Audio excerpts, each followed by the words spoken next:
conversations that we've had. And so we've both acknowledged that, an 18-year-old Baker wasn't the all-knowing that he thought he was. And just having a conversation goes a long way.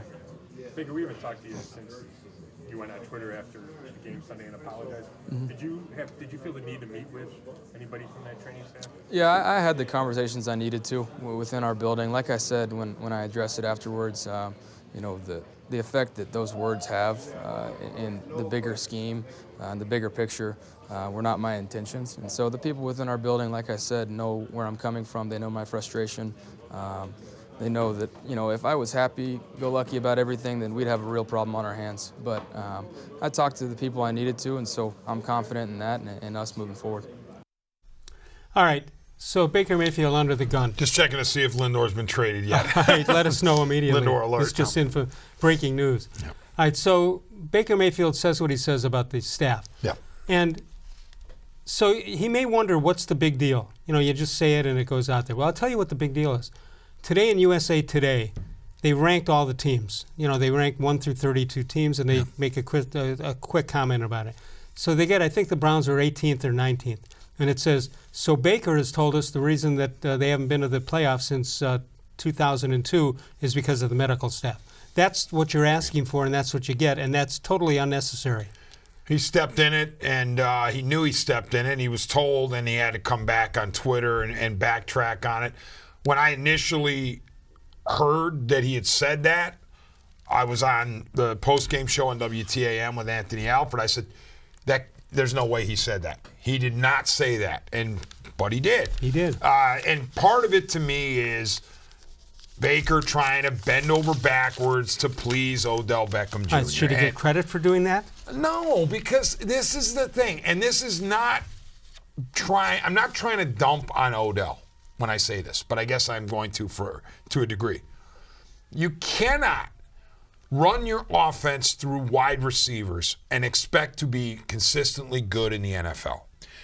And as part of that, you can't cater to them and try to make wide receivers happy. Because here's the news flash. You're never going to make them happy. Well, one of the ways you try to make a wide receiver like Beckham happy is you say, okay, Odell, I got your back. I got your back on the injury. I got you. Well, what is the injury?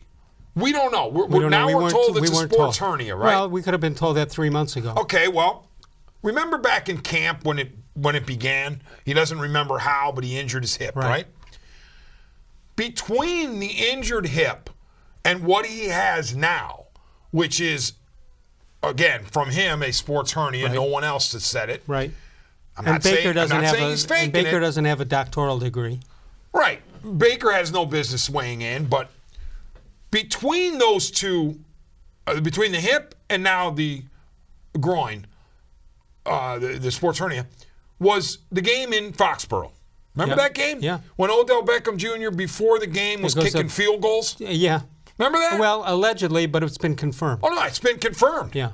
What was he doing? How about that he was when he has an injury in the hip groin region, kicking field goals? I have no idea. In Foxborough. And for how fun. about that he's worried about making sure Tom Brady gets his signature shoe? I mean, it's all. If it's not one thing, it's another with Beckham. Now we're supposed to believe that his pedestrian for him production is largely tied to being injured. Well, what about during the Cincinnati game? I saw a go route where he didn't get the ball and jogged right off the field. So you're thinking, okay, well, he must be done for the day because his groins acted up, right? He was limping. Back in a few plays. Yeah. So which is it? Is he hurt or isn't he? And if he is injured, shut him down. Okay, so fundamentally, you got Jarvis-Landry, you got Odell-Beckham Jr. Yeah. Is it fair to say they're the same player? It's unfair to Jarvis.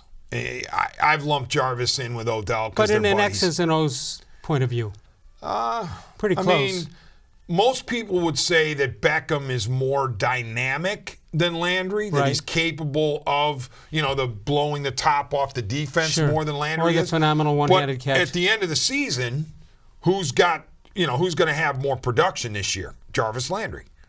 And by the way, Odell Beckham is 14th in the league in targets. That's not horrible. No, it's not. It really isn't, but Les. And there are many reasons why Beckham is struggling, in my opinion. Again, to his standards, because an average receiver, okay, he checks that box, but you didn't trade for an average receiver. No. You traded for a game changer. You touched on something. Let me ask you this. Yeah, go Les. ahead. I'm sorry to interrupt. No. But I am. Do you think any defensive coordinator this year has gone, oh, man, what are we going to do about Beckham?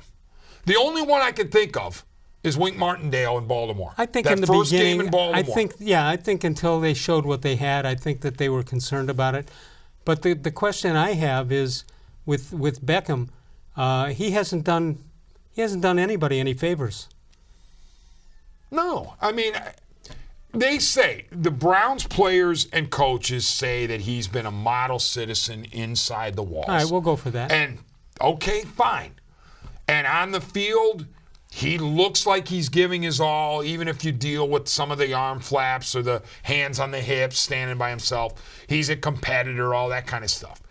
I'm just saying that when the season is over, if it hasn't happened already, John Dorsey's got to go, is this guy the right fit for our organization going forward?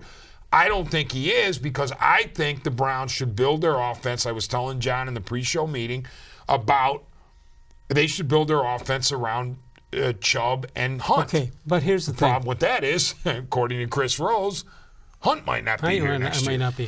All right, so here's the deal. You didn't trade. John Dorsey did not trade for Odell Beckham for 1 year. Correct. And he's signed for 3 more. Is that correct? I mean, what is it? I think through it's 2023. Okay. You have him under your So control. why don't you? I mean, he's John Dorsey's the one with the leverage. Why don't you say, you play this out? We're going to give you 1 more year, and we're going to see if it works. Then we'll think about trading it in the next off season. Isn't that that's what I would do? Yes. You would think that John Dorsey has the leverage. The problem is in the 21st century sports landscape, not just the NFL. Players have more and more power. They have more and more of a desire to go. If they have a desire to go somewhere else, they will apply the pressure until they go.